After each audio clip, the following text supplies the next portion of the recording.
சொல்றாங்களா இல்லையா? ஆமாங்கய்யா. அப்ப முருகப்பெருமான் வராரா? ஆமாங்கய்யா. பிடியதன் உருவமை யார் பண்ணது? பிடியதன் உருவமை சரியா தெரியலங்கய்யா. ஞானசம்பந்தர் பண்ணது. சரிங்கய்யா. எல்லாம் இந்த தற்குறிகள் அவன் ஏதோ பேசி புரியுறாங்க. ஆனா இங்க என்னன்னா, நாம் காணக்கூடிய உருவக திருமேனிக்கு காண்றது எல்லாமே இப்படி இறைவன் இருப்பான் என்று தன்னுடைய அனுபவத்தால் உணர்ந்த ஞானிகள் கூறியது. ஆனால் இதற்கு தெளிவான விடை வேதத்தில் இருக்கிறது.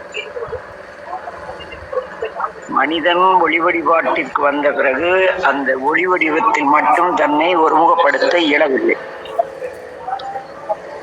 ஒருமுகப்படுத்த இயலாத பொழுது சிவருமான் அவரிடத்தில் கூறுகிறார் சனகாதிகளிடம், உங்களுக்கு எந்த உருவத்தில் என்னுடைய தோற்றத்தை பிடிக்கிறதோ அந்த உருவத்திலே என்னை உருவகப்படுத்திக் கொள்ளுங்கள். எத்தனை உருவங்களில் என்னை உருவகப்படுத்திக் கொண்டாலும் நான் ஒளிவடிவான ஒருவன் என்பதை மறந்து விடாதீர்கள். அதற்கான அடையாளமாக உங்கள் வழிபாடுகளின் நிறைவிலே ஜோதியை ஒளியை காட்டுங்கள், ஒளி வழிபாடு செய்யுங்கள்னு சிவரகசியத்துல வரும். ஆக எனக்கு குழந்தையை பிடிக்கும், குழந்தை வடிவத்துல இறைவனை கும்பிடுறேன். ஒருத்தருக்கு ஜடாமுடியோட இறைவனை பிடிக்கும், அவர் ஒரு சடையரை கும்பிடுறாரு. ஒரு ஆளுக்கு குண்டு கண்ணா சிகப்பு இதெல்லாம் கரையன் தான் பிடிக்கும், கண்ணனா பெருமாளா தர்ஷனம் பண்ணாங்க. வேறு வேறு உருவம் வேறு வேறு இயற்கையும் நூறு ஆயின இயல்பினராக உள்ள உயிர்களுக்கு அவை பக்குவப்படுவதற்காக வேறு வேறு உருவம் வேறு வேறு இயற்கையும் நூறு வடிவாக பெருமான் வருகிறார். இதே கேள்விய சிவரகசியத்துல முருகப்பெருமான் அன்னை பார்வதியிடம் கேட்கிறார். அம்மா, நம் தந்தையாரோ யோகிகளில் மிக உயர்ந்த யோகியாக இருக்கிறார், ஆனால் ஞானிகளிடத்தோ மிக சிறந்த ஞானியாக இருக்கிறார்.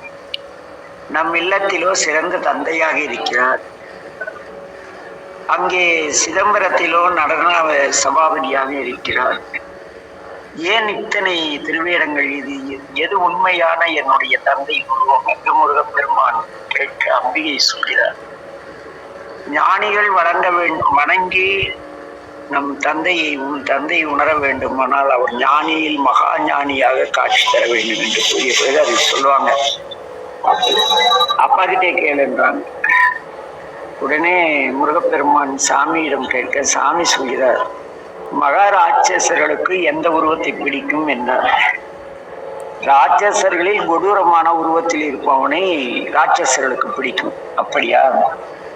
என் திருமேனியை பாருங்கிறார்கள். 1000 கரங்களோடு மிக பிரம்மாண்டமான தோற்றத்தில் அகோரமூர்த்தியாக சாமி காட்சி. கோரைப்பல், வெள்ளை முடி, கருத்த உடல், வெள்ளையான சிவந்த கண்கள். அப்படி பார்க்க மிரண்டு போயிட்டார் முருக அப்பான்னா. அடுத்து பார்த்தா தட்சிணாமூர்த்தியா அமைதியா உட்கார்ந்து இருக்காரு. அப்படி ஒவ்வொரு உருவமா காட்டிட்டு வந்தார்.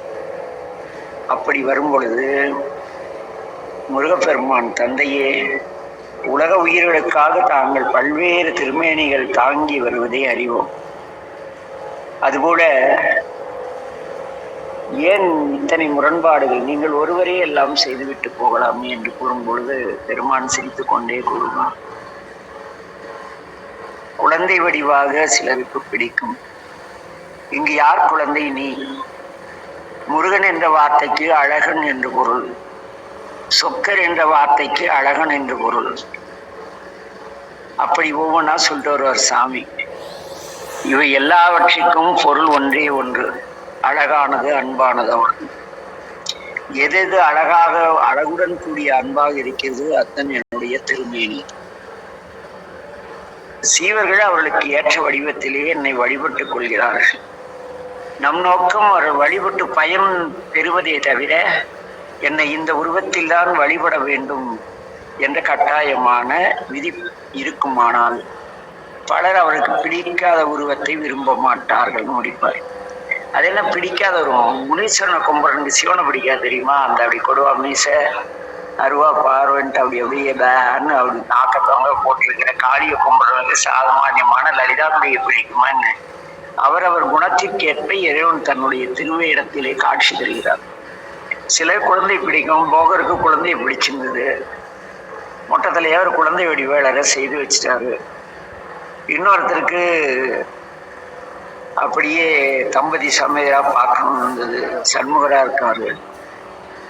சாமி யோகீஸ்வரரா இருக்காரு. யோகிகளுக்கு மகா யோகியாகவும் ஞானிகளுக்கு மகா ஞானிகளாகவும் இல்லறத்தாருக்கு மிக சிறந்த இல்லறத்தோர அப்படி அப்படி வரும் கைலாஸ். இங்க என்னன்னா இறைவனார் பாடல் ஒன்று உண்டு. அந்த ஜோதி இருக்குல்ல, அது இறைவன். அந்த அதுல இருந்து வர ஒளி வீச்சம் இருக்குல்ல, அது சக்தி. அதில் இருக்கிற சிகப்பு நிறம் இருப்பது முருகன். அதில் வெளிப்படக்கூடிய ஆற்றல் விநாயகன். எங்கே வேறு வேதம் வந்ததுன்னு அந்த பாடல். நான் ஏற்கனவே இதை பற்றி பேசியிருப்பேன். என்னுடைய திருமேனிகள் அப்படிங்கிறது. அதனால உங்களுக்கு முருகன்கிற ரூபத்துல பிடிச்சிருக்கு, அதுக்கும் அழகன் தான் பேரு. எனக்கு சொக்கருங்க, அதுக்கும் அழகன் தான் பேரு. ஆனா எல்லா கோயில்லையும் என்ன செய்யறாங்க, கடைசியாய அப்படியே போய் சாமியை பார்த்துட்டா இருக்கோம். அவன் கதை அடிச்சுட்டு இருக்கோம். தீபம் நடக்குள்ள என்ன பண்றாங்க, ஏய் தீபம் நடக்குது, வா வா வா, காளிமா மாரியம்மா, எல்லா கோயிலையும் அதானே சொல்றாங்க. முனீஸ்வரன் கோயில்ல ஏய் தீபம் நடக்குது, வா தீபம் நடக்குவா. அப்ப எதை வழிபடணும்? ஜோதியை வழிபடுகிறோம். ஒளி வடிவான இறைவன் மட்டுமே ஆதி பரம்பொருளாக இருக்கிறார். மற்ற திருமேனிகள் எல்லாம் நம்பொருட்டு இறைவன் தாங்கி வந்த திருமேனிகள், உருவகப்படுத்தப்பட்ட திருமேனிகள். உருவக திருமேனின் பேர், உருவ திருமேனி கிடையாது. அதனால ஆத்மாவின் பக்குவநிலைக்கேற்ப ஒரு உருவத்துல வழிபடுறாங்க. சிலருக்கு தேவராஜனை பிடிக்கும், சிலருக்கு தியாகராஜனை பிடிக்கும், சிலருக்கு ஒளியரசை பிடிக்கும், சிலருக்கு ஹரிகரனை பிடிக்கும், சிலருக்கு தாமோதரனை பிடிக்கும், சிலருக்கு கைலாச பிடிக்கும். அவங்களுக்கு பிடித்த இடத்துல இவர் தான் குருன்னு ஒரு உருவத்தை, குருங்கிற பொது பேர்ல இத்தனை உருவங்கள் இருக்கப்பட இத்தனை முருகன், விநாயகர், பெருமாள், அது இத்தனை உருவங்களில் இறைவன் இருப்பது தவறா என்ன? கிடையாதுங்க. அப்புறம் என்ன இருந்துட்டு போறாரு? இறைவனத்தை கடவுள் தானே கும்பிடுறாங்க எல்லாரும். சரிங்க. உலகத்தில் அருளும் தன்மை இறை சிவருமானுக்கு மட்டும் உரியதுன்னு படிக்கிறோம் இல்ல? ஆமாங்கய்யா. அப்படி இருக்குள்ள எல்லா மாரியாதைகளையும் வேண்டுதல் நிறைவேறினானே போய் குண்டம் முடிக்கிறாங்க. ஆமாங்க. அப்ப அங்க அருளல் தொழில் யாருக்குரியது? சிவருமானுடைய ஆற்றல், அருளது சக்தியாகும் சிவன் தனக்கு. அப்ப எல்லாம் ஒண்ணுதான். சும்மா அவன் சைவம் தான் பெருசுனா நான் சைவத்தின் தலைவராகி 1,00,000 முட்டாளையும் கூட வச்சுட்டு நான் மடம் நடத்தலாம், அறக்கட்டளை நடத்தலாம், எல்லாத்தையும் ஏத்துங்கன்னு பொதுவா சொல்லிட்டு எல்லாரும் அவன் பாட்டுக்கு வழிபாடு செஞ்சுட்டு இருப்பான்ல. இது உண்மை, அது உண்மைதான். என் முருகன் தான் நிஜம், விநாயகர் தான் நிஜம். ஏற்கனவே அந்த ஒளிவெளிகளுக்கு பாடலாம் நிறைய வந்திருக்கு இது பத்தி. என்ன அறுவை சமயத்தாருக்கும் அவரவர் பொருளை ஆகி படிச்சிருக்கீங்களா இல்லையா சித்தாந்தத்துல? ஆமாங்க. ஆமா. அறுவை சமயம் எது? காணாபத்தியம் அப்படிலாம் வருமில்ல? ஆமாங்க. ஆமா. அப்ப அறுவை சமயத்தாருக்கும் அவரவர் பொருளை ஆகி சிவருமான் இருக்கான்னு படிச்சு போட்டு இது என்ன குழப்பம்? குழப்பம் நினைக்கிறோம் குழப்பலாம். கைலாசத்துக்கு எது குழப்பம்? சரிங்க. புரியுதா? அறுவை சமயத்தாருக்கும் அவரவர் பொருளையாகி அங்க நம்ம பெருமான் தான் இருக்கும். இல்லை, அவனுக்கு அந்த உருவம் பிடிச்சிருக்கு வழிபடுறான், நமக்கு இந்த உருவம் பிடிச்சிருக்கு வழிபடுறான். ஆனா எல்லாரும் எப்ப தரிசனம் பண்றோம்? சாமி தரிசனம் டே தீபம் நடக்கு தரிசனம் பாருங்கிறோம், மத்த நேரம் கும்பிடுறோம். தீபம் நடக்கிறப்ப எல்லாம் என்ன சொல்றாங்க, சாமானியன் கூட ஏய் தீபம் நடி வைக்குதுப்பா தரிசனம் பண்ணிக்க அப்படிங்கிறாங்கல்ல. ஆமாங்க. அதானே பொது வழக்கு. ஆமாங்க. அப்புறம் இதுல இருக்கு குழப்பம், எந்த பேர்ல இருந்தாங்க? சரிங்க. அப்ப அது அப்படியே இருக்கட்டும். உங்களுக்கு பிடித்த உருவத்தில் வழிபட்டுக் கொள்ளுங்கள், அது ஒன்றும் தவறு கிடையாது. ஆனாலும் கூட அது இறை என்பதை, அன்பு வடிவான ஒன்று என்பதை மறக்கக்கூடாது. அன்பு இருக்கிறதுனால தானே இத்தனை திருமேனிகள், இத்தனை கோயில்ல திருப்பூர்ல தடி குளிர்ந்தா கோயில், அந்த சாமி ஏதோ அன்பு காட்டுறதுனால தானே அத்தனை பேர் கும்பிடுறாங்க. ஆமாங்க. திருமுருகன் கோட்டி கோயில் என் கூட்டம் வர மாட்டேங்குது அப்படின்னா அந்த சாமி அன்பு காட்டுறது.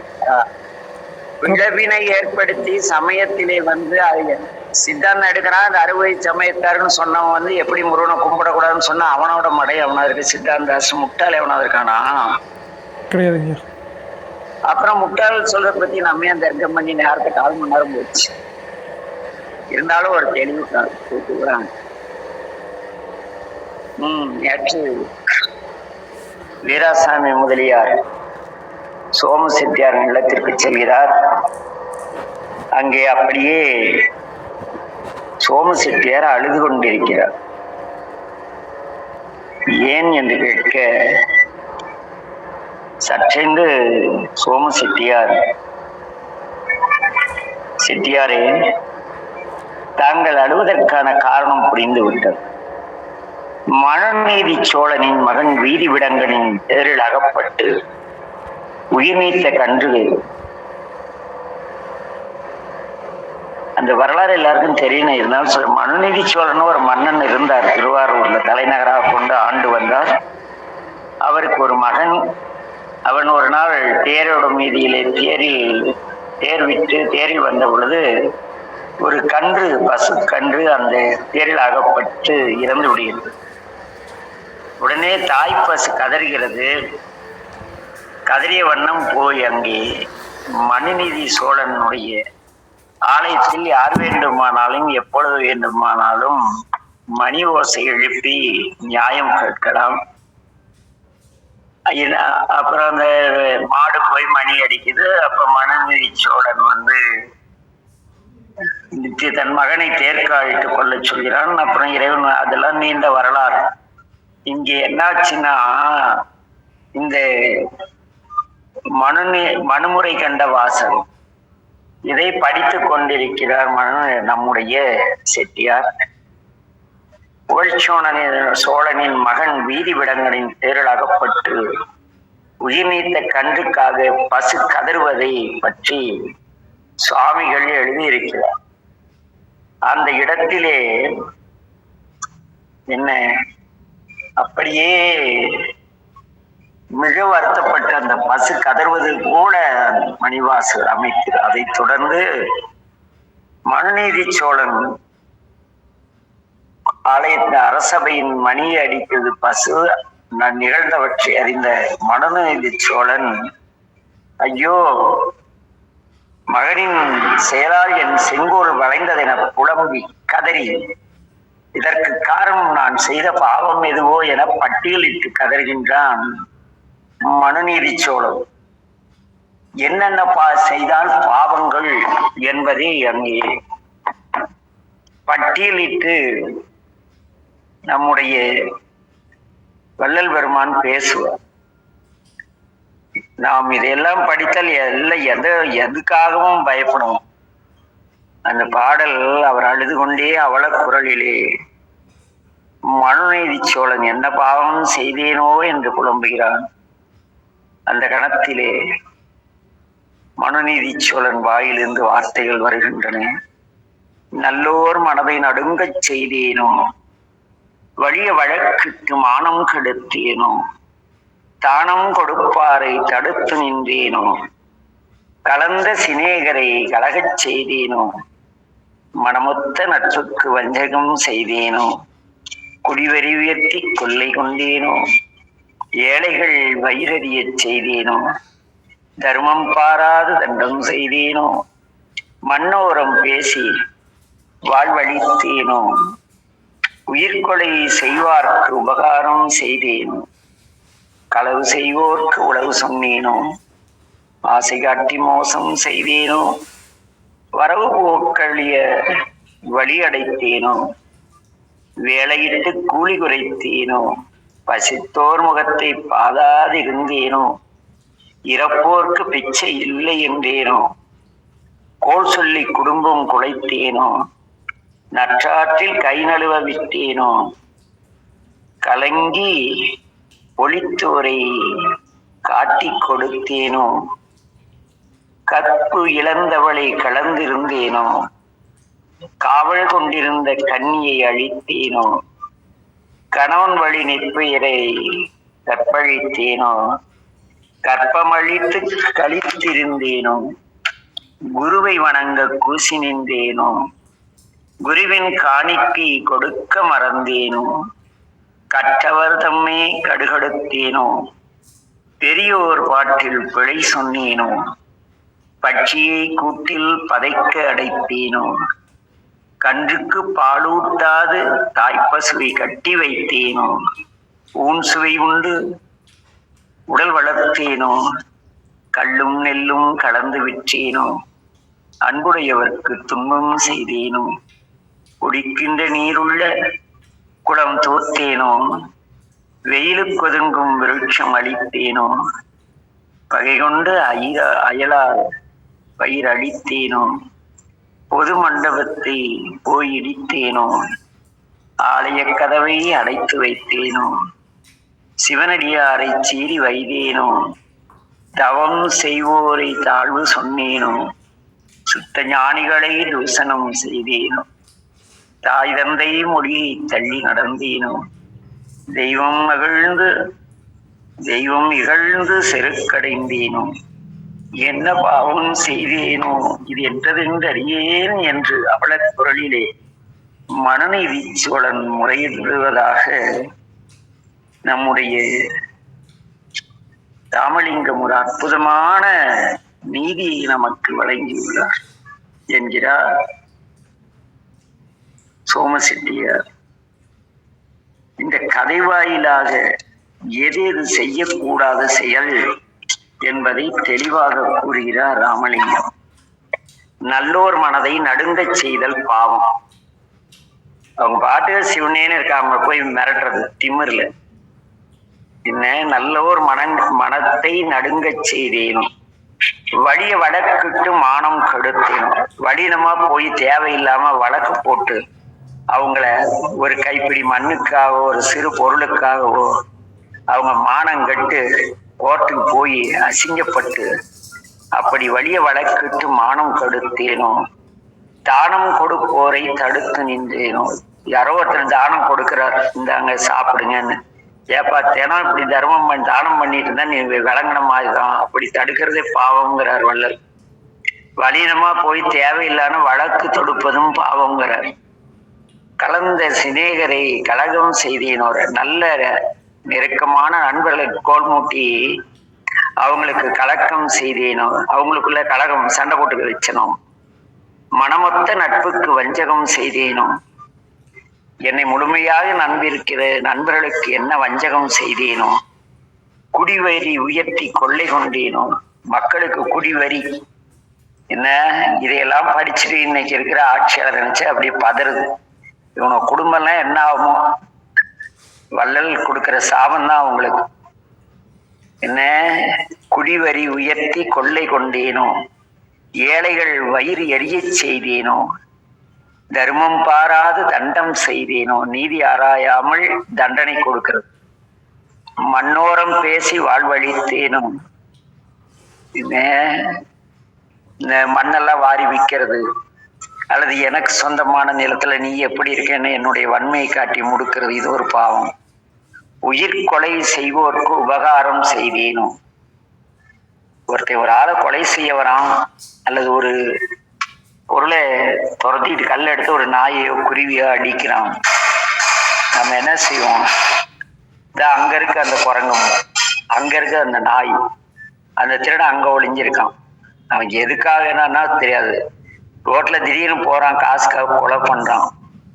அப்படி கொலை செய்த கண்டும் காணாமல் போறது அவனுக்கு நாம் செய்யக்கூடிய உதவி. அதை செய்தேனோ. களவு செய்வோருக்கு உளவு சொன்னேனோ. திருட்டு பசங்களுக்கு இங்க போய் இவ்வளவு பணம் கிடைக்கும், இங்க போய் இவ்வளவு லஞ்சம் வாங்கலாம். இன்னைக்கு களவு லஞ்சம் தான், பெரிய களவு இன்னைக்கு லஞ்சம். இன்னார பாரு, இவன் பணம் தருவான்மா, அவன் குடும்பம் எல்லாம் விளங்குமா. வழிப்பறி, அரசாங்கம் தொழில் கொடுத்து தொழிலால் வந்த வரியில் எடுக்காமல் பாவம், அதாவது கஷ்டப்பட்டு ஜீவனத்துக்கு போறதுங்களை வழிப்பறி செய்து என்ன வசூல் பண்றாங்கல்ல. களவு செய்வோருக்கு உளவு சொன்னேனோ, ஆசை காட்டி மோசம் செய்தேனோ, வரவு போக்குழிய வழி அடைத்தேனோ. நம்ம வீட்டுக்கிட்ட ஒரு சந்து போகுது, அதுலயே தான் 4 பேர் குறுக்கு வழின்னு போயிட்டு இருப்பாங்க. அதை அடைக்கிறது அதுவும் பாவம் தான். வேலையிட்டு கூலி குறைத்தேனோ, ஒருத்தர்கிட்ட 8 மணி நேரம் வேலை வாங்கிட்டு குறைந்த கூலி கொடுத்ததும் பாவங்கிறார் வள்ளலார். பசித்தோர் முகத்தை பாராதிருந்தேனோ, வீட்டுக்கு வாசல்ல பிச்சைக்காரன் அப்படியே பசியோட அம்மா அப்படிமா இன்னும் ரெடியாவிடம்மா. ரோட்ல எதுக்கு ஒருத்தர் பசியோட வாடி வதங்கி கையை நீட்டுவார். ஒரு 10 ரூபா, ஒரு படைக்கு 5 ரூபா போட்டா கூட அவங்க கொஞ்சம் சந்தோஷப்படுவான். அதை கூட செய்யாத பாவிகள் தான் இன்னைக்கு நம்ம நிறைய பேர். என்ன பசியோடு அப்படி பாக்குறான், ஏதாவது தருவாங்களான்னு பாக்குறோம். அவனுக்கு ஒரு ஒரு 5 ரூபா, ஒரு 10 ரூபா, ஒரு சிறு தொகை, ஒரு டீ, ஒரு போண்டா, ஒரு பன்னு எவனாவது வாங்கி தராங்களா இன்னைக்கு? கண்டுக்காம போறோம். அதுவும் பாவம் தான்.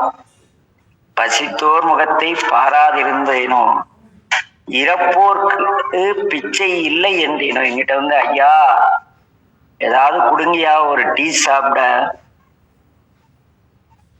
என்ன விவேக் படத்துல தான் ஒரு காமெடி, ஏதோ ஒரு படத்துல வரும். ஒருத்தன் போய் பிச்சைக்காரன் பிச்சை கேட்பான், அவன் இல்லைன்றான். நானே ஒண்ணு அவன் பிச்சைக்காரன் தட்டுல இருந்து காசு எடுத்து அவனுக்கு கொடுத்துட்டு போவான். அந்த நம்ம கிட்ட பிச்சை கேட்கிறவன் நம்ம பெரிய பிச்சைக்காரன் தெரியாம நம்ம கொடுக்கலன்னா ஈயன்று இறத்தல் இந்தன்று அதனினும் இழிது இறப்போர்க்கு இல்லை என அவை பாட்டி. பிச்சை எடுக்கிற தப்பு இல்லடா, பிச்சை எடுக்கணும் இல்லைன்னு சொல்ற பாரு வச்சுக்கிட்டு நீதாண்டா பெரிய பிச்சைக்காரன் பாவையார். என்ன இறப்போர்க்கு பிச்சை இல்லை என்றேனும் கோல் சொல்லி குடும்பம் கலைத்தேனும். வீட்டுல ஒருத்தருக்கு சண்டை மூட்டி விட்டு, மாமியாருக்கு கணவனுக்கு, மாமனாருக்கு கணவருக்கு, அப்படி இவங்க புகுந்த இடத்துல இன்னைக்கெல்லாம் நிறைய பெண்கள் அப்படியே ராட்சசி பூதையிலாட்டம் வேலை செய்யறாங்க. எங்க பாரு இந்த சன் டிவி அது இதுன்னு சில டிவில எப்படி குடும்பத்தை கெடுக்கிறதுக்குன்னே சீரியல் போடுறான். ஏன்னா எந்த டைரக்டரும் ஒரு 3 பொண்டாட்டி கம்மியா வாழாதவன், அடுத்த மனையில ஆட்டை போட்டவன். இவனுங்க எடுத்துற சீரியல்ல நம்ம பொம்பளைங்க பார்த்துட்டு குடும்பத்துல தேவையில்லாத பிரச்சனை பண்றாங்க. அந்த காலத்துல என்ன நடந்ததுன்னா, வீட்டுக்குள்ள ஏதோ சிறு சிறு சண்டைகள் நாத்தினங்களுக்குள்ள அண்ணி அண்ணனுக்குள்ள வரும். அது தீர்ந்துரும், அதெல்லாம் சண்டை கிடையாது. இது என்ன சொல்றாரு, கோல் சொல்லி உங்களை பத்தி இதை சொன்னான், அவங்கள பத்தி இதை சொன்னான்னு குடும்பத்துக்குள்ள கோல் சொல்லி குடும்பம் குலைத்தேனோ. குடும்பத்தை குலைக்கிறது, வீட்டுல யாருக்கும் நிம்மதி இல்லாத பண்ணது. நற்றாற்றில் கையை விட்டேனோ. ஒரு உதவின்னு என்னை தேடி ஒருத்தர் வராரு, ஒன்னும் பயப்படாதீங்க நான் இருக்கேன் வாங்கன்னு சொல்லி போட்டு கடைசி வரைக்கும் இழுக்க அடிச்சுட்டு, நான் ரொம்ப முயற்சி பண்ணப்பா, சத்தியமா செய்ய முடியல, மன்னிச்சிடு அப்படிங்கிறது. நற்றாற்றில் கைவிடுதல். ஒரு நம்மை நம்பி வந்தவனுக்கு துரோகம் செய்து இல்லை என்று சொல்லு. இல்லைன்னு ஆரம்பத்துல சொல்லிட்டா பரவாயில்ல, அவன் கழுத்தை பிடிக்கிறப்ப சொல்றது. நம்ம ஃபர்ஸ்ட்லயே இல்லைன்னு சொல்லியிருந்தா அவன் அடுத்தவங்க கிட்ட போய் வேற யாரும் உதவி பெற்றிருப்பாங்க இல்லையா? கலங்கி ஒளித்தோரை காட்டி கொடுத்தேனும்.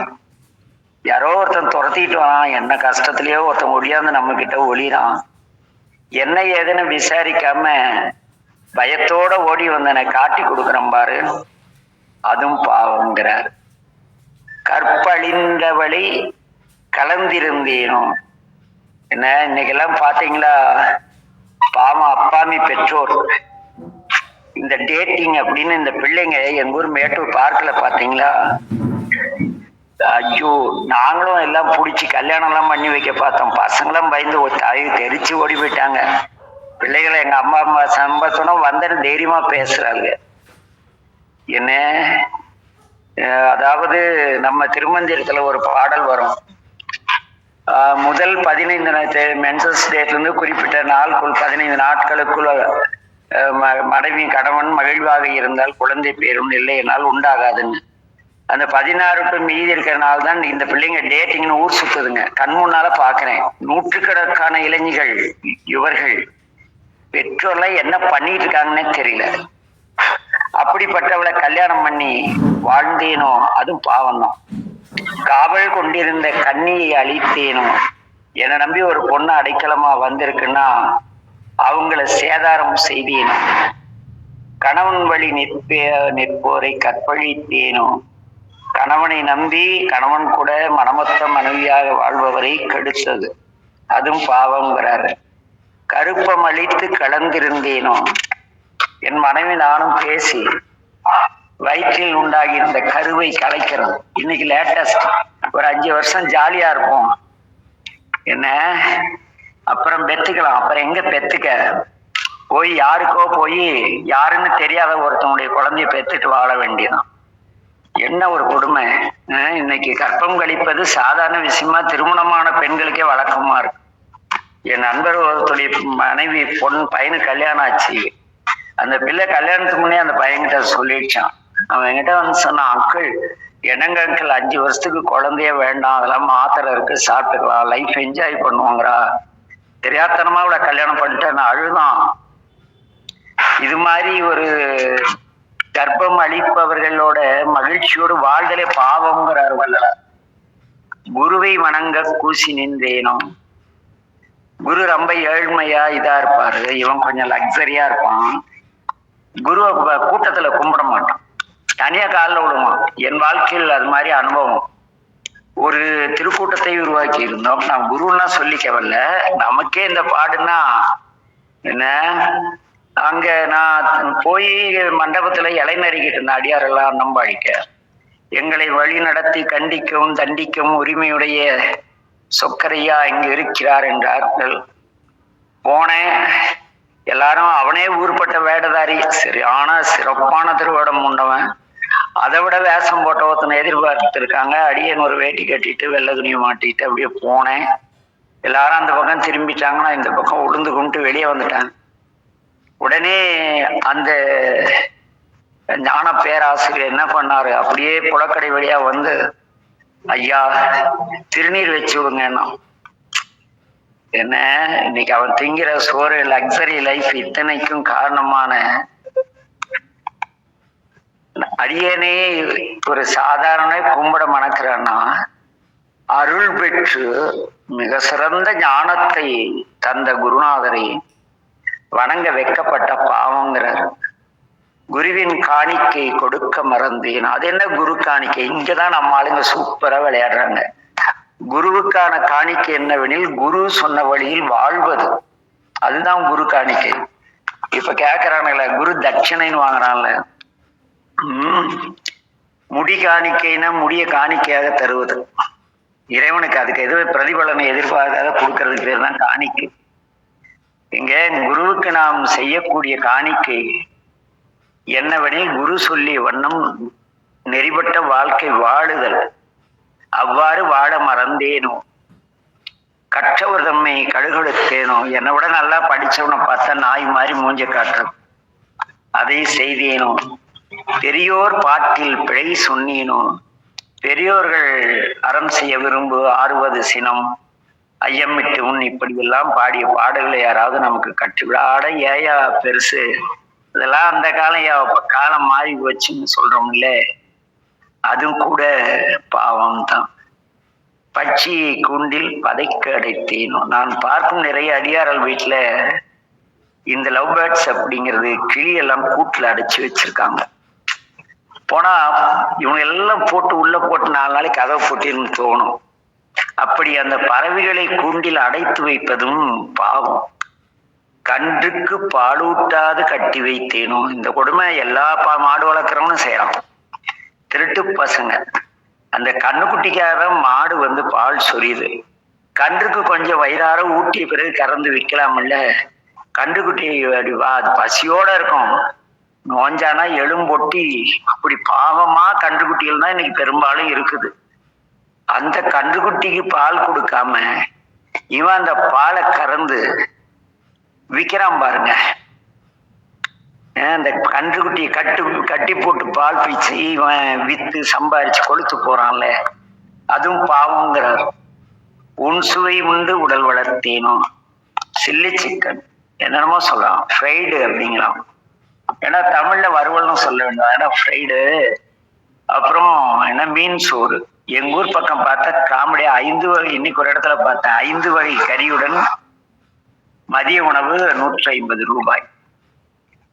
போய் நிறுத்திட்டு நல்லா திங்கிறாங்க. உடல் வளர்த்து சக்கரை நோய், கொழுப்பு போனது வந்தெல்லாம் வந்து கடைசியில ஒரு 40 வயசுக்கு சோறு திங்க பக்கத்து அந்த பாவத்துக்குரிய தண்டனை அனுபவிப்பார். அந்த ஊன் சுவை உண்டு உடல் வளர்த்தேனும், கல்லும் நெல்லும் கலந்து விற்றேனும். அரிசியில கல் இருக்கும் தெரியுமா? அரிசி அரிக்கிற பெண்களுக்கெல்லாம் தெரியும். என்ன, மிஷின்ல ஃபில்டர் பண்ண ரைஸ்லயே அரிசியிலேயே கல் இருக்கு. துவரம் பருப்புக்கு அப்படியே ஒரு டுபாக்கூர் போடணும். அதே போல இந்த மிளகு இருக்குல்ல, அதுல பப்பாளி விதையை கலக்கிறது. இப்படி எல்லாம் கலந்து விட்டதும் பாவம்ங்கிறார். அன்புடையவருக்கு துன்பம் செய்தேனோ, என்னென்ன என்பால் அன்புடைய ஒருவருக்கு அவங்க மனசு கோகும்படி துன்பம் செய்தேனோ, குடிக்கின்ற நீர் உள்ள குளம் தூர்த்தேனோ. இன்னைக்கு அற்புதமா நம்ம அரசு செயல்படுது. ஏரி குளத்தெல்லாம் தூர்த்து காலேஜும் மருத்துவமனையும் பஸ் ஸ்டாண்டும் கட்டிட்டு இருக்கு. இதுவும் பாவம் தான். இது கேட்காத நம்மளும் பாவிகள் தானே. வெயிலுக்கு ஒதுங்கும் விருட்சம் அளித்தேனும். வெயிலுக்கு வீட்டு முன்னால முதல்ல மரம் நட்டுருப்பாங்க. வழிபோக்கர்கள் வந்தா இளைப்பாரு. எத்தனை வீட்டுல இப்ப மரம் இருக்குன்னு நினைக்கிறீங்க? எங்க வீட்டுக்கு முன்னால சூப்பரா பெரிய ஆலமரம், அரச மரம். வந்து பாருங்க, எங்க பகுதி வேற லெவல். இது மாதிரி உங்களை எத்தனை பேருக்கு மாறுதட்டி சொல்ல முடியும்? உங்கள் வீட்டு முன்னால் ஒரு மரம் வைத்து நிழல் தந்திருக்கு என்று. என்ன, நமக்கு நிழல் தந்து ஆக்சிஜன் பியூரிஃபைங் தரக்கூடிய, அந்த சுத்தமான ஆக்சிஜனை தரக்கூடிய அந்த மரங்களை அழிப்பது கூட பாவம்ங்கிறார். பகை கொண்டு அயலார் பயிர் அழித்தனும். என்னை விட அவன் நல்லா எப்படி அவன் தோட்டத்துல விளைஞ்சிருச்சு அந்த பயிருக்கு தீ வைக்கிறது. அவன் வியாபாரத்துக்கு எடுக்க ஏவல் வைக்கிறது. சேலத்துல இந்த வைக்கிறவன் எடுக்கிறவன்லாம் இருக்கும். வேடிக்கையான விஷயம். அண்ணன் போய் மந்திரம் வச்சு அடுத்தவன் காசு வாங்கி தொழில கெடுப்பான். தம்பி போய் அதை எடுப்பான். இவனுக்கு இல்லாம அவனுக்கு 2 பேரும் நாசமா போவாங்க வைங்கள. இப்படியெல்லாம் பகை கொண்டு அயலார் பயிர் அழித்தல்னா அவனுடைய செல்வத்தை அழித்தல்னு. அதுவும் பாவம். பொது மண்டபத்தை போய் இடித்தேனோ. 10 பேர் தங்கறதுக்காக அந்த காலத்துல போட்டு மண்டபத்தை இடிப்பதும் பாவம். ஆலய கதவையை அடைத்து வைத்தேனோ. எல்லா வழிபாடு வர நேரத்துல கோயிலை பூட்டிட்டு குருக்கள் போயிடுவார். அவனும் பாவிதான். நீங்க பூட்டினாலும் பாவிதான். சிவனடியாரை சீறி வைத்தேனோ. மனம் ஒளி மெய்களால் அகம் தூய்மையர், புறம் தூய்மையர், செயல் தூய்மையர், சொல் தூய்மையானவர்களாக இருக்கின்ற சிவனுடைய தொண்டர்களை எந்த சாமிடா இருக்கு வந்துறானுங்க சும்மா அப்படி திட்டுறது.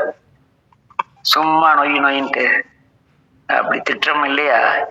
அப்படி அன்பு வடிவான பிறநலம் பொருட்டும் வாழ தங்கள் வாழ்வை அர்ப்பணிப்பு செய்த சிவனடியார்கள் கிட்ட கோபப்பட்டு திட்டினேனோ. தவம் செய்வோயரை தாழ்வு சொன்னேனோ. இங்கு தவம் என்பது அறவழி வாழ்க்கைக்கு தவம்.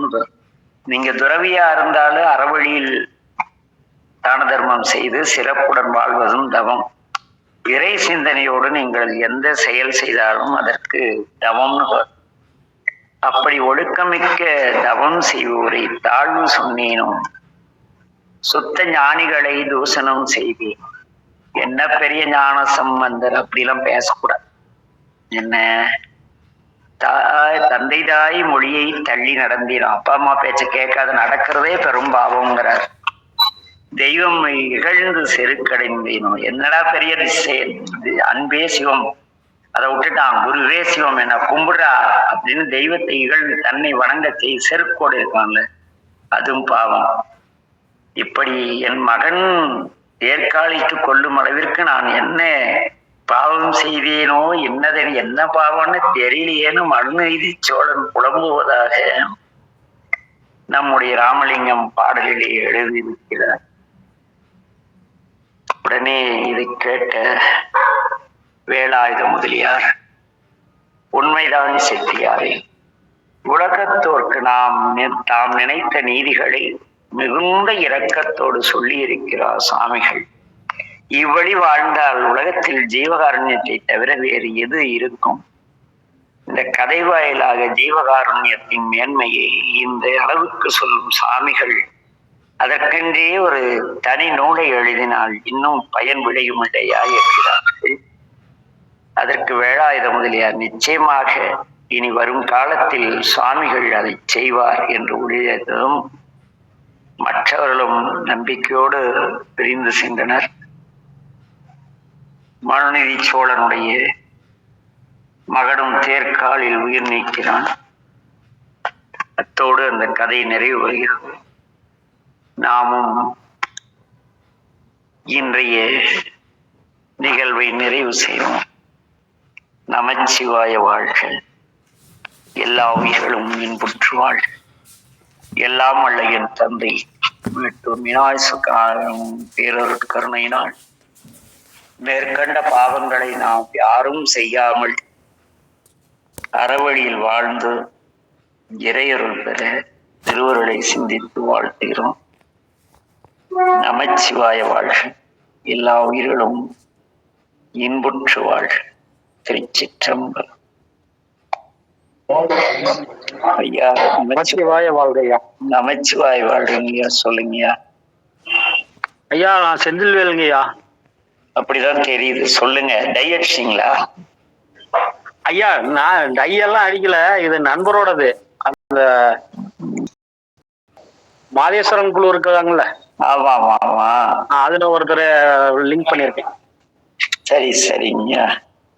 ஆமா. இல்ல ஒருவேளை திடீர்னு ஒட்டு மீச வச்சு டை அடிச்சு வேற ஒருத்துக்கும் மாறிட்டீங்கன்னு.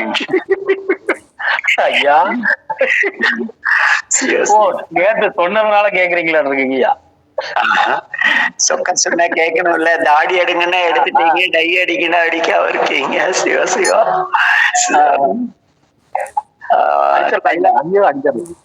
கைலாஸ் ஐயா. என்னடா நாங்க ரெண்டு பேசிக்கிற பேரும் பேசின ஒரு குழப்பம் இருக்கும். நம்ம சென்னை முருகானந்தம் மாதிரி ஒரு தாடி சாமியார் கரடிக்குட்டியாட்டம் என்கிட்ட பழகிட்டு இருந்தாரா. சரிங்க. அவரு அடியன் சொன்னதை கேட்டு திடீர்னு முடியெல்லாம் வெட்டிட்டு ரொம்ப ஒரு சைவராட்டம் மாறிட்டாரு. உடை தூய்மை, உள்ளம் தூய்மை, சொல் தூய்மைக்கு வந்துட்டாரு. தலையும் தூய்மையா வெள்ளையா இருந்ததா. சரிங்க. சொக்கரே டை அடிச்சுட்டு வேஷம் போட்டு இந்த ஆளு எப்படி இருக்கா அப்படின்ட்டு டை அடிக்கன்னா இன்னைக்கு போட்டோ மாறி வரவும் ஒருவேளை ஒட்டுமீசை கூட வச்சுட்டாரு நான் நினைச்சிட்டேன். தப்பா எடுத்துக்காதீங்க செந்திலையா. ஐயா நான் அந்த மாதிரி நினைக்கவே மாட்டேனே. ஏன்னா சொக்கரை தவிர யாரும் இவ்வளவு ஜாலியா மனிதர்களை மாற்ற இயலாதுன்னு நினைக்கிறேன். ஆமாங்கய்யா ஆமாங்கய்யா. நமச்சிவாயம் வாழ்க. நமச்சிவாயம். ஐயா எங்க இருக்காரு இந்த புகைப்படத்தில் இருப்பவர்? செல்லுக்கு உரிமையாளர். ஐயா என் பேர் சிவகுமார். சிவாய ஐயா. நமச்சிவாய வாழ்க. அத எங்க பாஸ்வேர்டு மாத்தி சொல்லக்கூடாது. சரிங்க. நமச்சிவாய வாழ்க. நாங்க பணக்காடு தாங்க. நாங்க லோக்கல் தாங்க. எங்க பணக்காட்டுல தான் இருக்கேங்க. சரிங்க. நம் பகுதி பிள்ளைகளுக்கு எல்லாம் மாதேஸ்வரர் ஏதோ ஞாயிற்றுக்கிழமையான சொக்கர் மூலம் வகுப்பு எடுப்பார் போல இருக்கு. சரி சரிங்க. குழந்தைகள் சொன்னாருங்க. நேத்து வந்திருந்தீங்களாமா? ஆமா கண்ணு வந்திருந்தாருங்க. சொன்னாருங்க அந்த மாதிரி கிளாஸ் எடுத்தாருங்க அப்படின்னு சொல்லிட்டு. சரிங்கய்யா. மறுபடியும் எப்பீங்க வரீங்க? நான் வரேங்க, ஞாயிற்றுக்கிழமை வரேன். சந்தோஷங்கய்யா. வாங்கய்யா, கண்டிப்பா பாக்கலாங்கய்யா. நிச்சயமா திருவள்ளுவர். கைலாஸ் 1998க்கு பிறகு மேட்டூர்ல இறையர்களால் நேற்று குழந்தைகளுக்கு வகுப்பு எடுக்க ஆரம்பிச்சிருக்கு திருவள்ளுவர். ஐயா ரொம்ப சந்தோஷங்கய்யா. நமச்சிவாய வாழ்க. ஆமா, நேற்று ஒரு 7-8 குழந்தைங்களும் ஏதோ வந்திருந்தாங்க. 2 பெண் பிள்ளைகள், ஒரு 6 ஆண் குழந்தைகள். நமச்சிவாய வாழ்க. ரொம்ப நாள் கழிச்சு ரொம்ப ஜாலியா மகிழ்ச்சியா இருந்தேன் கைலாஸ். சிவா சிவா. ரொம்ப ஒரு நெகிழ்வான நேரம் வந்தது. முந்தா நேற்று சனி பிரதோஷத்துக்கு அன்பர்கள் கூப்பிட்டாங்க, அடியன் போகல. சரிங்க. நேற்று மீனாட்சி போடா சும்மா வர சொன்னேன், போடான்னா அங்க போய் பார்த்தா நிறைய பிள்ளைகள் கையிலே வாத்தியம் சங்கெல்லாம் ஊதிட்டு குதிச்சிட்டு இருந்தாங்களா. சிவா சிவா. வாரா இத்தனை குழந்தைகள் உனக்காக காத்திருக்காங்க, அது அவங்களுக்கு தெரியாது உனக்கு தெரியாது, நான் கூப்பிட்டா வர வேண்டியதுதானேன்னாரு. நிச்சயமாங்க நிச்சயமா. அவர் உட்கார்ந்து தினந்தோறும் பெற்றவர்களை ஒரு வாரம் தாய் தந்தையரை வணங்கி வர சொல்லி கதையை சொல்லிட்டு வந்தேன். சிவா சிவா. ரொம்ப வருஷம் கழிச்சு எங்க பிள்ளைகளுக்கு என் சார்ந்த நம் பிள்ளைகள் மேற்று பிள்ளைகள் இன்னும் அங்கங்கே இருப்பாங்க போலதான் இருக்கு. ரொம்ப சந்தோஷங்கய்யா. சரி கண்ணு. நமச்சிவாயம் வாழ்கையா. அந்த குழந்தைங்களை எல்லாம் விசாரிச்சுட்டேன். அவங்களும் சொல்லியிருக்காங்க. அதுல வந்து 3 பேரு இரவு தான் கும்பிட முடியும். வேலைக்கு போயிட்டாங்க, அதனால நான் இப்ப போய் கும்பிட்டுருவேன், கண்டிப்பா கும்பிடுவேன் அப்படின்னு இருக்காங்க ஐயா. சிவா சிவா, மகிழ்ச்சி மகிழ்ச்சி. அன்னையும் பிதாவும் முன்னறி தெய்வம். ஒரு முக்கியமான செய்தி, இப்ப அதை சொல்றதுதான் வந்தேன். உடனே சரி, கைலாசம் குழந்தை தானே, நம்ம கைலாசம் அவங்க அப்பா அம்மாவுக்கு வர வியாழக்கிழமை இன்னைக்கு 60ஆம் ஆண்டு சஷ்டியாப்த பூர்த்தி விழா செய்யறாங்க. அடியனை வந்து தம்பி அழைச்சாப்புல. ஆனா ஒரு இடத்திற்கு செல்லும் பொழுது வாழ்த்தும் இடம், வாழ்த்தப்படுபவர்கள், வாழ்த்துபவன் 3 பேரும் ஒரே தகுதியில இருந்தாதான் அந்த வாழ்த்து சிறப்படையும் அப்படின்னு சொல்லி என்னுடைய திருமணத்துக்கோ எங்க வீட்டு எந்த நிகழ்ச்சிக்கோ என் குருநாதர் வந்தது கிடையாது. நாமும் கிட்டத்தட்ட அந்த நிலையில் இருக்கிறதுனால கொஞ்சம் யோசிச்சுட்டு இருந்தேன். இருந்தாலும் அன்னை மீனாட்சியிடம் முறையிட்டு இருக்கிறேன். நம் குழுவை சார்ந்த அன்பர்கள் திருப்பூர் கைலாஸ் வீட்டுக்கு போய் அவங்க அப்பா அம்மா கிட்ட, ஏன்னா கைலாஸ் ஒரு நல்ல தேடல் உள்ள பையன், அவனை ஈந்த தவம் உடையவர்கள் அவங்க அப்பா அம்மா. பையன் சன்னியாசம் போறேன்னா போயிட்டு வாடான்னு சொல்ற அப்பா அம்மா உலகத்துல அதிசயமா ஒரு சிலர் தான் இருப்பாங்க. அப்படிப்பட்ட நல்ல தாய் தகப்பன் அவங்க. திருவருள் யார் யாருக்கு கூட்டி வைப்பதோ எல்லோரும் அவருடைய தாய் தந்தையிடம் சென்று ஆசீர்வாதம் பெற்று வருவது சிறப்பு. திருவருள் கூட்டு வைக்க கைலாசுடைய அனுமதியின்றி கைலாஸ் சார்பா இதை சொல்லிட்டேன். ஐயோ சாமி, நீங்க சொல்லுங்க சாமி. நீங்க சொல்றதுக்கு உங்களுக்கு நீங்க சொன்னீங்கன்னா நான் எப்படி சொல்றதுன்னு யோசிச்சுட்டு இருந்தா நீங்களே சொன்னது தாங்க சிறப்பானது. அனைவரும் வாங்க. வர வியாழக்கிழமை வீட்லேயே வந்து சின்னதாக கணபதி ஹோமம் போட்டு சொல்லி வந்து ஏற்பாடு செஞ்சுருக்குங்க. திருப்பூருங்க நம்ம வீடு. யாராவது வந்து கலந்துக்கணும்னு விருப்பப்படுறீங்கன்னா, உங்களுக்கு வழி ஏதாவது அட்ரஸ் கைடன்ஸுக்குன்னா ஃபோன் பண்ணுங்கள். எல்லோரும் வந்து உங்கள் ஆசீர்வாதத்தை வந்து அப்பா அம்மாவுக்கு கொடுக்கணும். ஏன்னா நீங்கள் எல்லோரும் இவ்வளோ பொறுமையாக வந்து இவ்வளோ நல்ல விஷயங்கள் கேட்டுட்ருக்கிறீங்க. நீங்கள் எல்லாருமே வந்து குணத்தால் உயர்ந்தவங்க. உங்கள் ஆசீர்வாதம் தான் எங்களுக்கு தேவை. எல்லோரும் உங்களுடைய ஆசீர்வாதத்தை அப்பா அம்மாவுக்கு தரணும்னு வேண்டிக்கிறேன். நமச்சிவாய வாழ்க. நம்பியூர் லிங்கராஜுங்க ஐயா. கைலாஸ் ஐயாவுடைய நம்பர் கொடுத்தீங்கன்னா எனக்கு நம்பியூர்ல இருந்து திருப்பூர் பக்கம் நான் சென்று வர கொஞ்சம் வாய்ப்பா இருக்கு. சரிங்க, கைலாஸ் இந்த நம்பர் ஐயாவுக்கு அனுப்பிச்சிருங்க. சரிங்க சரிங்க. திருவருள் கூட்டு விட்டால் மேற்றிலிருந்து சிலர் வருவோம் என்று நினைக்கிறேன். வருவார்கள் அல்ல, வருவோம் என்று நினைக்கிறேன். பார்ப்போம். ஐயாட்ட மட்டும் சொல்லிருங்க. மாதப்பங்க கேட்ட அவர் சிதம்பரம் போயிட்டார் கண்ணு. 1 வாரம் கழிச்சு தான் வருவார். சரிங்க, வந்தாருன்னா ஒரு வார்த்தை சொல்லிருங்க. ஒவ்வொரு அபிஷேகத்துக்கும் ஓடி போனாரா 1 வாரம் கழிச்சு தான் வருவார். சரிங்க. அவர் அடுத்த வாரம் தான் வருவாரு. நான் வந்த சொல்லிடுறேன். சரிங்க. முடிந்தால் எல்லோரும் யார் யாருக்கு திருவள்ளுவர் இருக்கிறதோ அவங்க எல்லாம் திருமுருகன் பூண்டியில் வரும் வியாழக்கிழமை சந்திக்கலாம். நமச்சிவாய வாழ்க. சுப்பிரமணியம் ஐயா. நமச்சிவாய வாழ்க ஐயா. எப்படி இருக்கீங்க? நல்லா இருக்கேன். நேற்று உங்களுக்கு நேரடியா கேட்க முடியாது, யூடியூப்ல போட்டு கேட்டுட்டேன். காலைல கேட்டுங்க. இன்னைக்கும் கவனிச்சுட்டேன். இந்த பாவம் செய்தேனோன்னு ஐயா சொல்றாரு இல்லைங்களா? ஆமா ஆமா. அந்த பாவம்ங்கிற வார்த்தை நம்ம திருமுறையிலையும் உண்டுங்களா, இல்ல இவர் மட்டும் தான் சொல்றாருங்களா? ஐயோ, திருமுறையில இருக்கே, பாவம் பறைமையும் ஞான சம்பந்தர். ஞான சம்பந்தர். அதோ இல்ல, இந்த மத்தவங்க சொல்றாங்க இந்த பாவிகள் பாவங்களை கிறிஸ்தவ மதத்துக்காரன் தான் யூஸ் பண்றாங்க, நம்ம கிட்ட அந்த அளவுக்கு இல்லைன்னு சொல்றாங்களா, அது கேட்டேங்க. ஞான சம்பந்தரை விட இதுக்கு அகச்சான்று வேணுமே என்னங்க. சரிங்க, அதுக்குதான் தெரிஞ்சுக்கணும். பாடல் பத்தும் பாட வல்லார் பாவம் பறையுமேங்கிறாருல்ல. அதே அவன் கருத்துங்க. அது இது கூட பந்த பாசம் இருக்கோல பாவம் அப்பர் கூட பாரு. 1300 வருடம் வார்த்தை எடுத்து இங்க இதுல வேடிக்கை என்னன்னா, பைபிள்ல தமிழ் படிச்சியவர் ஆறுமுக நாவலர். சரிங்க ஐயா. அதனால அவர் பாவம் புண்ணியத்தை எல்லாம் திருமலைன்னு தூக்கி அவங்க கொடுத்தாரு. நம்ம வார்த்தையில தான் அங்க போயிருக்குது. ஆனா நமக்கு வந்து கிறிஸ்துவ வார்த்தை மாதிரி இருக்குது மாதிரி சொல்றாங்க. அதனாலதான் உங்களுக்கு கேட்டாங்க. இல்லைங்க, நம்ம திருமுறை இருக்குல்ல, ஞான சம்பந்தம் இருக்காருல்ல.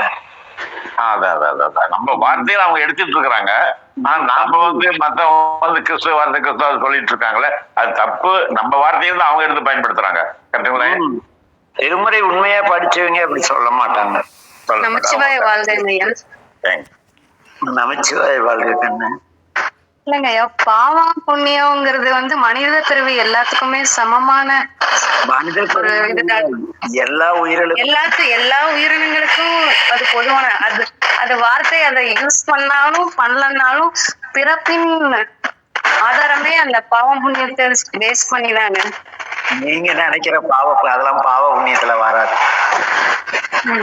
அது வேறு. அது வேறு. அது வந்து நல்வினை தீவினை. பாவம் நல்வினை தீவினை வேற. இப்ப ஐயா அவரு கேக்குற ஐயா சொக்கரையா சொல்றது வினையில் பயன் வேறமா, பாவம் புண்ணியம் நீங்க சொல்றதுதான் கேக்குறேன். சொக்கரையா சொல்றது எனக்கு புரியுது. நீங்க கேக்குறது இந்த புத்தகத்துல இருக்கு இதுல இல்ல அப்படின்னு கேக்குறீங்கல்ல. இல்ல புத்தகத்துல பொதுவா என்ன பண்றாங்க, இந்த பாவம் ஆவி கர்த்தர் இதெல்லாம் வந்து நம்ம திருமுறைகள் இருந்து அவங்க எடுத்திருக்காங்க. ஆனா அவங்க இதெல்லாம் கிறிஸ்துவ வார்த்தையில எல்லாம் சொல்லிட்டு இருக்காங்கன்னு தப்பா சொல்றாங்கன்னு தான் நான் கேட்டேங்க. இல்லைங்க, ஏன் மத வேற்றுமை? இல்ல நம்ம இல்ல மத வேற்றுமையில இங்க வரல. மத வேற்றுமை இல்ல, சமூகத்துல இந்த மாதிரி இதெல்லாம் அவங்க வார்த்தைன்னு சொல்லிட்டு இருக்கிறாங்க. அது இல்லங்கிறது சைவர்கள் பாவ புண்ணியம் எல்லாம் பேசக்கூடாது, அந்த வார்த்தை கிறிஸ்டியன் வார்த்தைங்கிறாங்க. அதுதான் கேட்டேன், வேற ஒண்ணு. சரி. நம் தமிழ் மொழி எல்லாரும் அவங்கதான் வாங்க. அவங்க புரிஞ்சுக்கிட்ட விதத்தை வேற மாதிரி நம்மளது முக்கியமான வார்த்தை எடுத்து பயன்படுத்துறாங்க. ஆனா நம்ம வந்து அதெல்லாம் கேட்டாங்க, வேற ஒண்ணு இல்ல. நிறைய பேர் வந்து இந்த பாவ புண்ணிய வார்த்தை சொல்லாதீங்கன்னு எங்கிட்டே சொல்லியிருக்காங்க.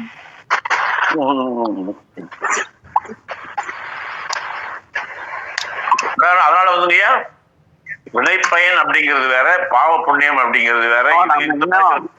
நம்ம இன்னும் வகுப்பே முடியலையே. திடீர்னு ராமலிங்கருக்குள்ள அந்த சைவ வகுப்பே இன்னும் முடியலையே, பாதி கூட பாக்கலையே நம்ம. ஆமாங்க. சரிங்க, பாத்துருவோங்க. நன்றிங்க. திருவள்ளுவர் எல்லாத்துக்கும் விடை தருங்கய்யா.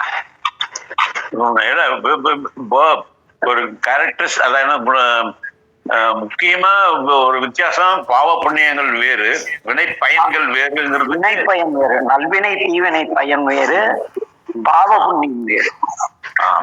சரிங்க. அதாவது முன்னோர்கள் சேர்த்து வச்ச சொத்து வேற, நம்ம சம்பாரிச்சு மிச்சம் பண்றத செலவு பண்றத வேறு. அப்படி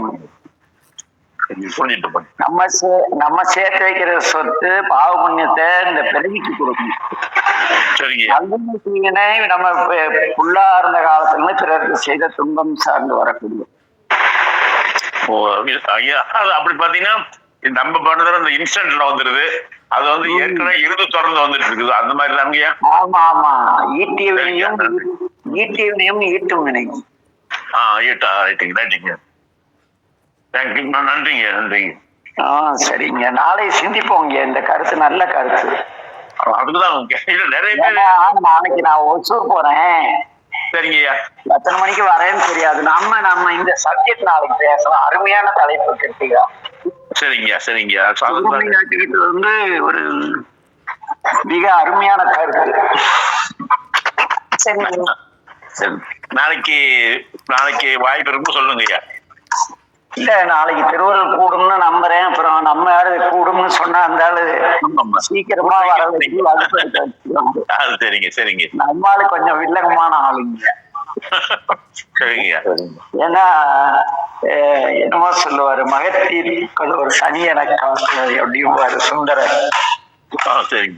ஜாதகத்துல மகத்துல சனின்னா படாத பாடுபடுத்தும். இப்படி எல்லாம் கண்டிரியே சாமிபாரு சுந்தரர். மகத்தில் புக்கதோடு சனி என காணாய்பாரு. சரிங்க. சுந்தர தேவாரம் தாங்க. சரிங்க. நாளைக்கு திருவள்ளுவர் கூடி எனக்கு சொல்லிக் கொடுங்க. அவ்வாறே நிகழ இறைவன் வேண்டி. எல்லாருக்கும் நமச்சிவாய வாழ்க்கை. அதிகமாயிடுச்சு.